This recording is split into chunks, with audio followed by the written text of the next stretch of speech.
Con ở nhà. Đó.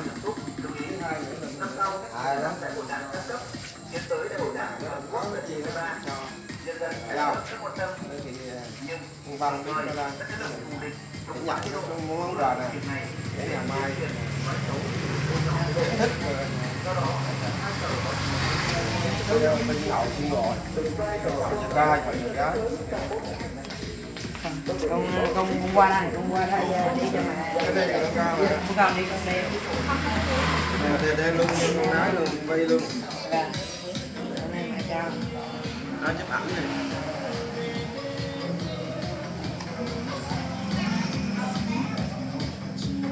Vẫn có một cái khao là nhưng mà đã nói con đi đây để đó là để tiền lý về tối nay rồi mẹ mới kêu vợ chồng ra rồi mẹ mới trao vì đó là rất quan trọng đối với chồng con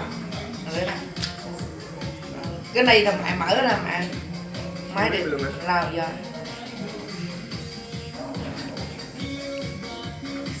rồi cô chú bác gì đó rồi mai về trước cái thời gian cái rồi có 5 đồng cao su thì đó cho con để cho mừng cho con đó là được rồi ý là đâu anh mua có nhẫn cái giòn này cho bữa nay đây Em có đem về đâu.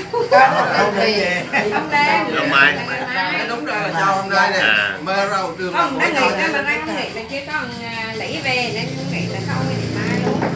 mơ không biết cái chỗ mua cho đó Không mình về sớm chút. mà về sớm ở đây nè chút Ở đây sẽ ghê. ông rất là không chắc đây nè mê bên nội bên ngựa nếu anh mua có vòn á thì về đây cho đúng 3 giờ tiền á Đúng 3 giờ. cho xong cả tiền cả đồ luôn cả bì luôn không bảo thùng thì như thế là nậu ngựa còn khách á là bà con nữa là bỏ thùng ở ngoài kia như thế rồi nó thôi để xin phép để mời ra để Rồi cái đấy mờ này mờ là đáng lẽ xin là mờ có cái chiếc quà cho cháu chảo này. Thay vì không đi được xa quá nhưng mà gửi cho em một chút để mua sữa cho em hả? Cảm ơn bà. Rồi. Rồi chú Ngân thì mời trà thác, xa thì mời trà sữa hả? Cái này là cái răng nha. Mời bà ra dùng.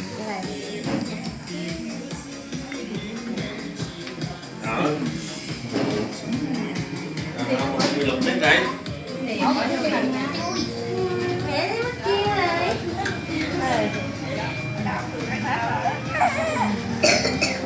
Nhớ nha cô ba nha, cô ba nha. Đi vô bố nha. Kinh gọi. Cái đôi bủ hay sao? Bố đó bố nãy chưa.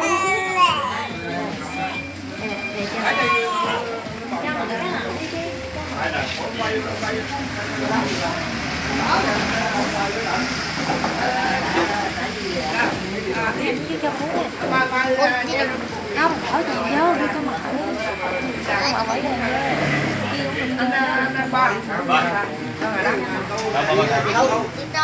dạ đâu vô đây vậy Câu còn để là mà đâu không ngồi thấy đây cái rồi ấy chuyển đồ qua Dạ chú ngồi con chưa con đi tắm. để con lái anh này để ở dưới tô cùng á dọn cái đồ bò vô rồi ở bất tranh gì không để ngồi hết đây để có bò tới 10 mấy người Đây dùng cho Thế hết. cho mình đưa qua. Đây dùng cho hết.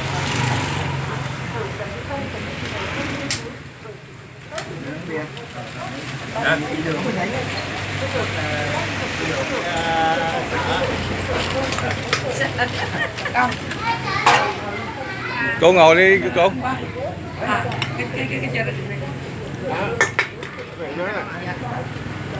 uống rượu tráng uống rượu tráng là lấy cái ca đi chứ cái ca đó mà cái ca nãy rượu xăm ca này đó thì sao để đi cái này cái rượu xăm không ăn nhau đi Không.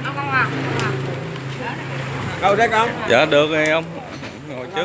Con lấy ghế ngồi vô Đi ghế bên này luôn không? mời anh.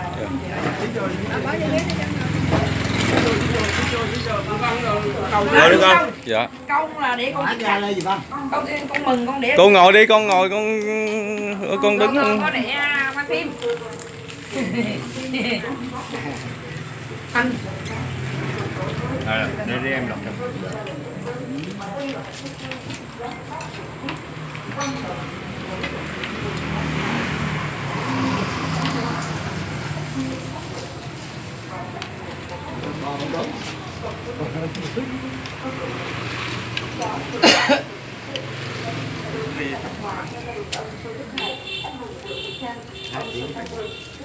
Mã dầu là đông ấy chú Quyền. Người lớn mới được uống. Đông đi con ơi. Không bàn.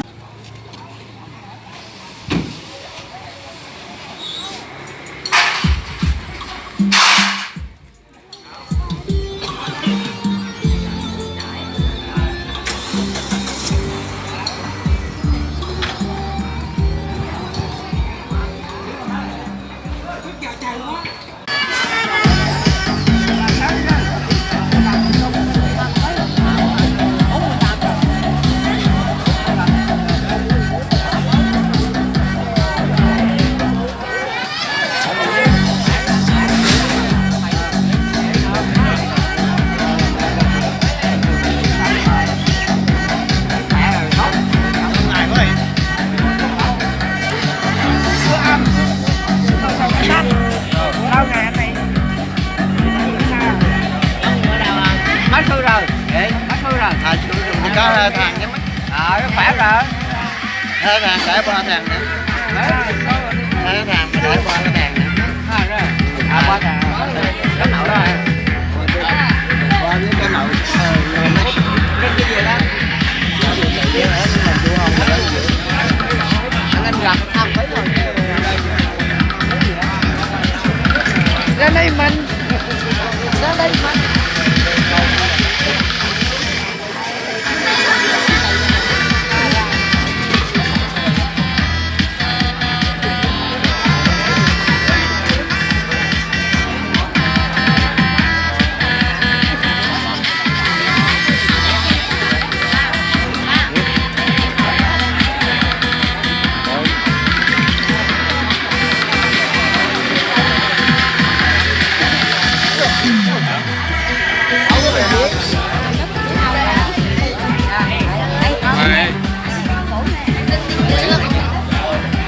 Chưa thái hả?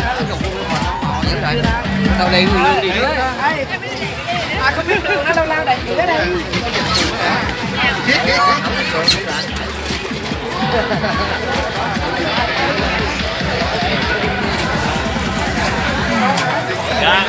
Toàn thể hậu trường một lời chúc sức khỏe và sang năm mới được nhiều hạnh phúc. Nghe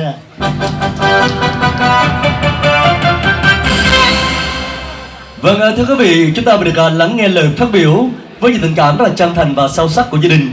Để cảm ơn đến những tình cảm thật là đáng trân quý của bà con, cô bác ở ngoài, bạn bè thân hữu về tham dự trong buổi tiệc cưới hôm nay. Vâng, thưa quý vị, tình yêu là một món quà thật là tuyệt vời mà tạo hóa đã ban tặng cho con người. Và khi chú rể Văn Lý chúng ta biết đến tình yêu thì nhất định đã nguyện với lòng mình rằng là sẽ cưới vợ Bến Tre, đúng không ạ? Nét na thì mị dịu dàng lại còn đảm đang nữa. Còn cô dâu chúng ta, cô dâu thì sao thưa quý vị? Nhất định là không có lấy chồng ở đâu xa, lấy chồng xứ Quảng thiệt thà mà lại còn ga lăng nữa quý vị ạ. Thì ngày hôm nay là thật sự là cô dâu chú rể mình đã tìm thấy một nửa yêu thương cho cuộc đời mình, để cùng về chung một nhà, chung một ước mơ, chung một con đường phía trước và cùng viết lên cho mình một câu chuyện tình yêu mới, một tình yêu với sự sẻ chia, sự thấu hiểu, sự bao dung và trên tất cả là sự tôn trọng nhau để cùng nhau xây đắp tình yêu được mang tên là vợ chồng. Và hôm nay với những phút giây đầu tiên trong cuộc sống vợ chồng, xin mời chú rể cô dâu chúng ta cùng đến với nghi thức cắt bánh phu thê ạ.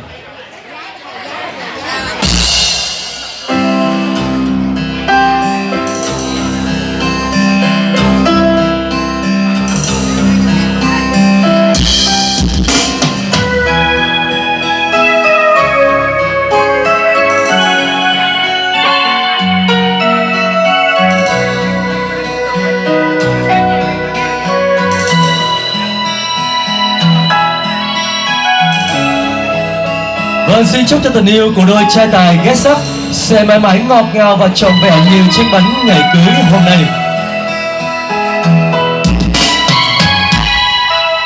Vâng, và sau đây xin mời cô dâu và chú rể chúng ta cùng tiến về tháp ly châm bánh làm lễ khai rượu tình yêu.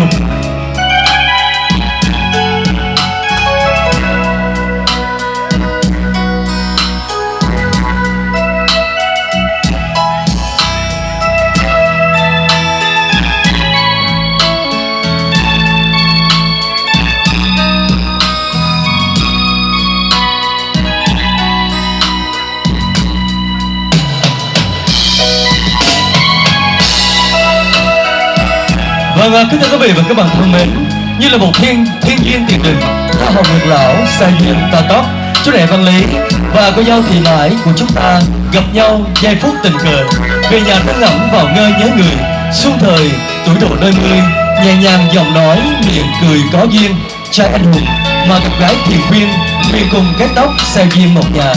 Và điều nguyện ước ấy ngày hôm nay đã thực sự đến với đôi trai tài gái sắc, để cho tất cả quý vị chúng ta đến đây dành những cái tình cảm, những lời chúc phúc tốt đẹp nhất dành đến cho chú rể và cô dâu.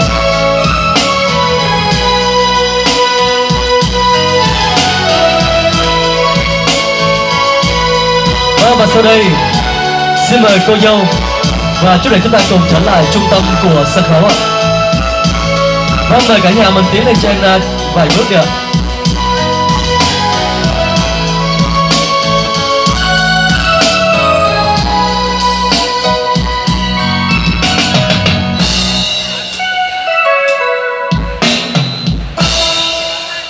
Vâng, thưa quý vị, chúng ta được chứng kiến những phút giây thật là đẹp và thật là lãng mạn của đôi tân hôn trên sân khấu. Và bây giờ đây, chú rể và cô dâu chúng ta sẽ có một cái cơ hội để bày tỏ cái lòng hiếu kính gửi đến cha mẹ, cảm ơn đến gia đình về tham dự trong ngày cưới hôm nay.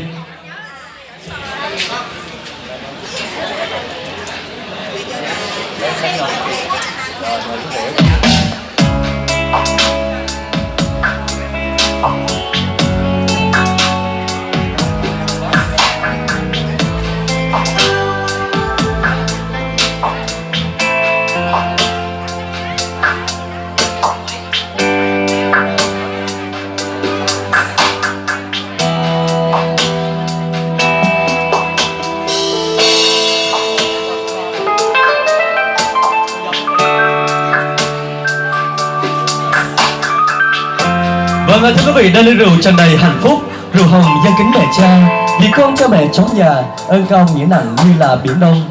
Và tiếp theo chúng tôi xin được vui mừng gửi đến cô dâu và chú rể 2 ly rượu giao bôi trong ngày cưới.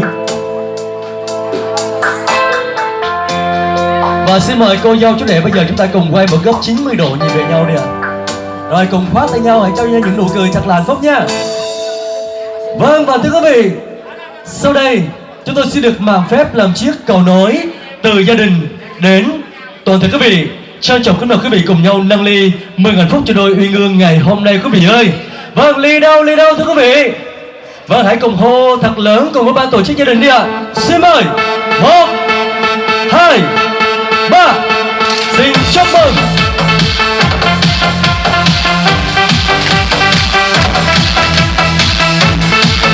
Và xin mời hai bên cha mẹ chúng ta cùng tiến lại gần nhau và cùng chạm nhau cốc chúc mừng ạ.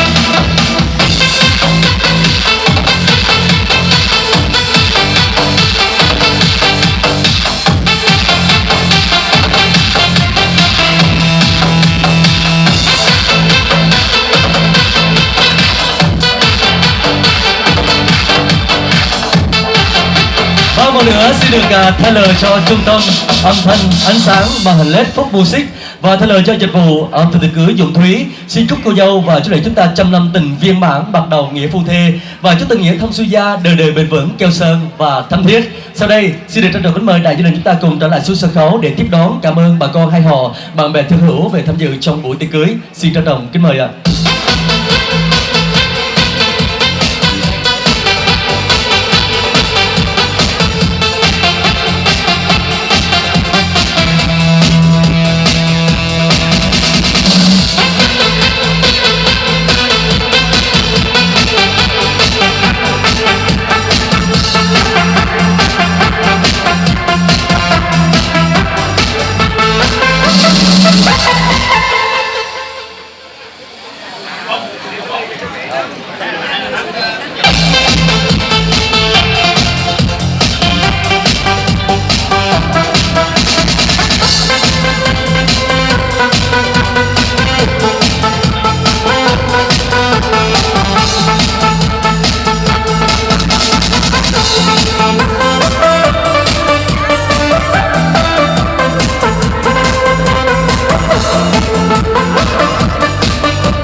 khi con vẫn còn gầy say tình hoa em cày mây tơ anh như em hoa quang từng ngày vì thành đó anh may áo tươi ta thương nhau xây dựng ngày mai ta yêu người ta yêu đời ta yêu mình tình đừng bay xin như đừng qua mừng con xin như đừng đến trước xin xanh năm lâu vì tình nào không vào đam mê anh xin em cứ chọn lời thề vì mình nhỏ người đầu anh tê ta thương nhau xây dựng tình quê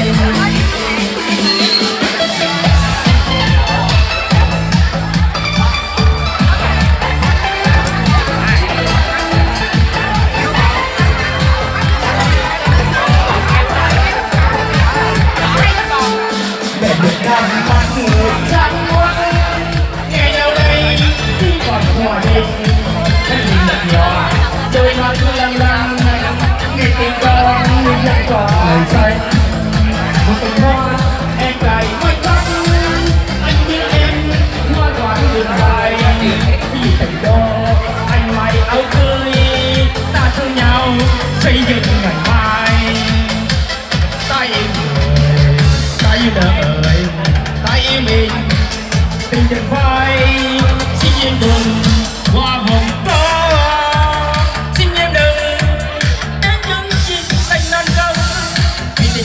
không giàu đam mê anh xin em hãy giữ trọn lời thề vì mình nghèo vì đời căng kê ta thương nhau xây dựng tình quê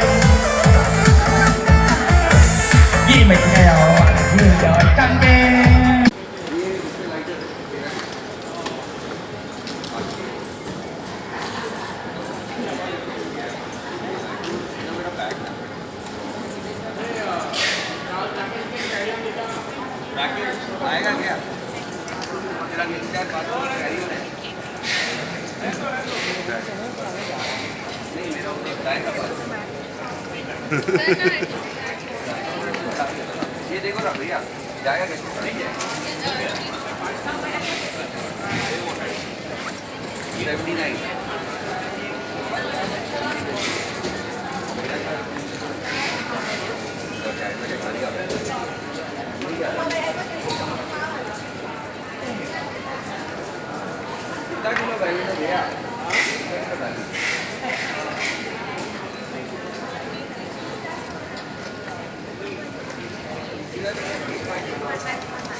Rakesh 3 किलो है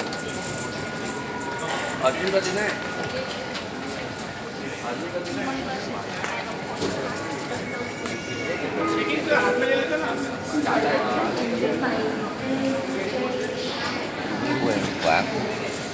quán cái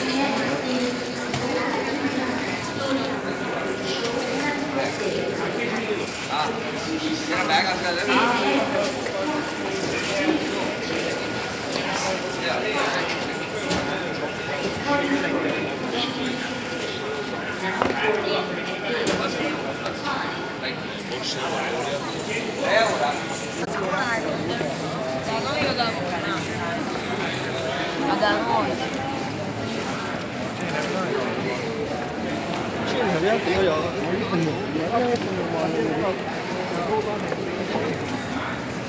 đấy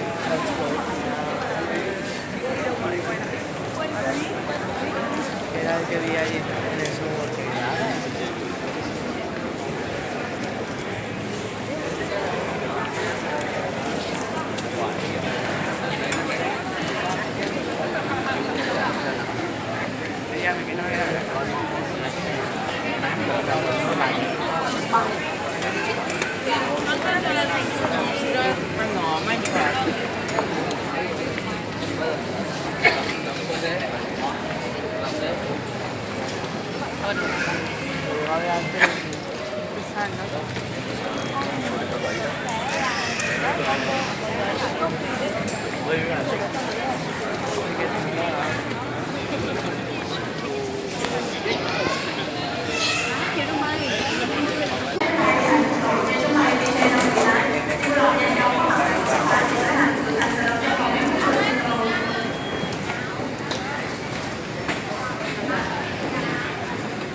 quẹo lên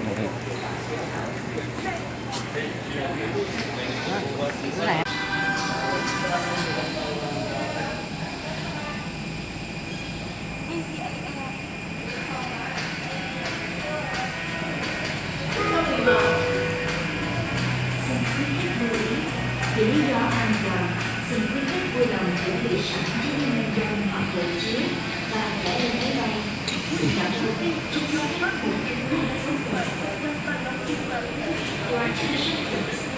For security and safety reasons, please have your passport and boarding pass ready. Thank you and enjoy your flight.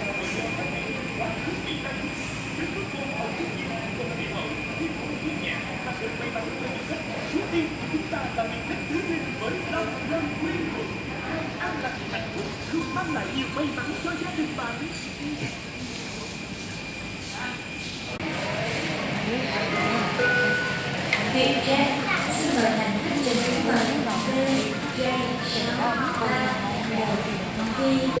hả?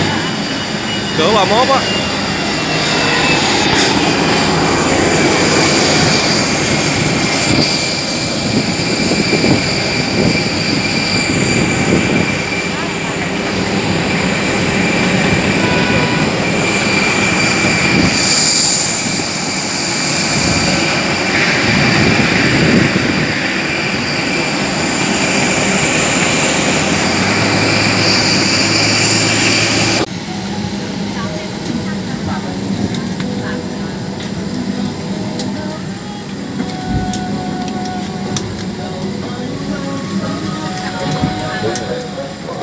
Thật ra